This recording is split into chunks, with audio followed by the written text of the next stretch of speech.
cet accord est un gain pour l'industrie de l'aluminium au Québec et au Canada. Et nous savons que l'industrie d'aluminium, avec des projets comme AP60 et Hélicis, est réellement une industrie de l'avenir pour le Québec, pour le Canada. On peut en être très fiers et on va toujours défendre nos travailleurs et notre industrie de l'aluminium.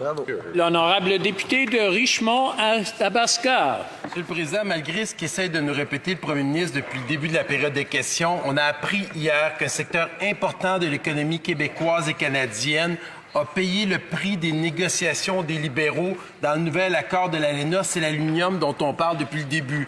Ce gouvernement libéral a refusé de se tenir debout pour ces travailleurs qui, grâce à notre hydroélectricité, fabriquent l'aluminium le plus vert au monde. Est-ce que le premier ministre peut nous dire aujourd'hui ce qu'il compte faire afin de s'assurer que ces travailleurs de l'aluminium partout au Québec, Canada, soient protégés? L'honorable premier ministre. Laissez-moi réessayer, Monsieur le Président. Cette entente, c'est un gain pour les travailleurs en aluminium. Avant cette entente, il y avait une garantie de 0% de production automobile pour l'aluminium. Pardon.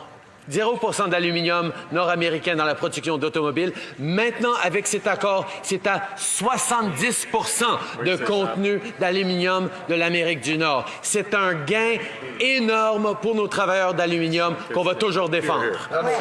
L'honorable député de Richmond-Athabasca. Monsieur le Président, à part le premier ministre, il n'y a personne qui croit la version des faits qu'il nous rapporte. Les républicains, les démocrates, les gens du secteur de l'aluminerie, tout le monde revendique le fait qu'il y a eu des pertes pour ce secteur au Québec et au Canada. On avait déjà un discours du trône qui ne faisait rien pour répondre aux demandes spécifiques du Québec. Et le Bloc qui l'a supporté pour sauver ce gouvernement doit se mordre les doigts aujourd'hui. Monsieur le Président, après les producteurs laitiers, c'est au tour des gens de l'aluminerie. Que va-t-il faire pour protéger ces travailleurs? L'honorable premier ministre. Ce nouvel accord de l'ALENA, c'est un gain pour nos travailleurs d'aluminium. Ça oblige les producteurs d'automobiles d'utiliser au moins 70% d'aluminium de l'Amérique du Nord. Et avant ce nouvel accord, ce pourcentage était à 0%. C'est un gain pour protéger les travailleurs d'aluminium au Saguenay et à travers le Canada. Nous en sommes très fiers. The honourable member for Stevenson, Richmond East. Mr. Speaker, today we have yet another casualty of the Liberals' war on Canadian energy. In my home province of British Columbia, media reports confirm that Chevron is pulling out of the largest private sector investment in Canadian history, the $40 billion Kitimat LNG project. This comes just one day after the Minister of Environment publicly cast doubts on the future of LNG in Canada. When will this government get serious and support Canada's energy sector and LNG in BC? The Right Honourable Prime Minister. Mr. Speaker, we were pleased to draw in the largest private sector investment in Canadian history with $40 billion in LNG Canada. We recognize that LNG is an important element. Okay, the Honourable Prime Minister can continue, please.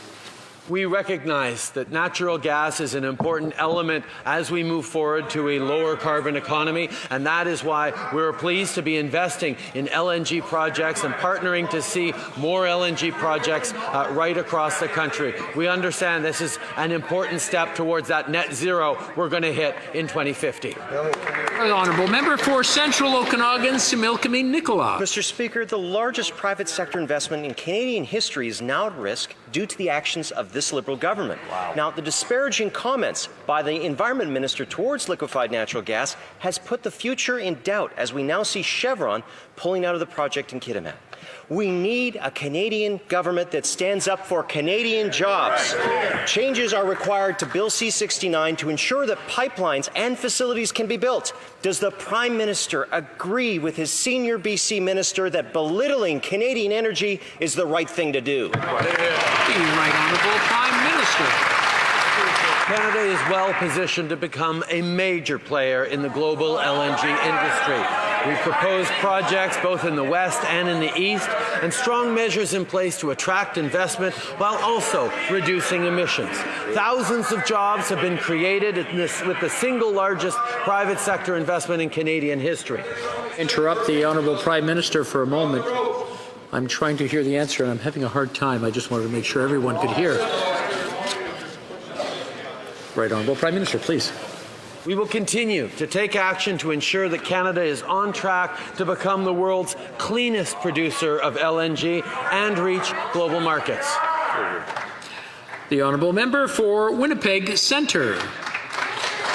During the 50s and 80s, an estimated 20,000 Indigenous children were stolen from their families and communities.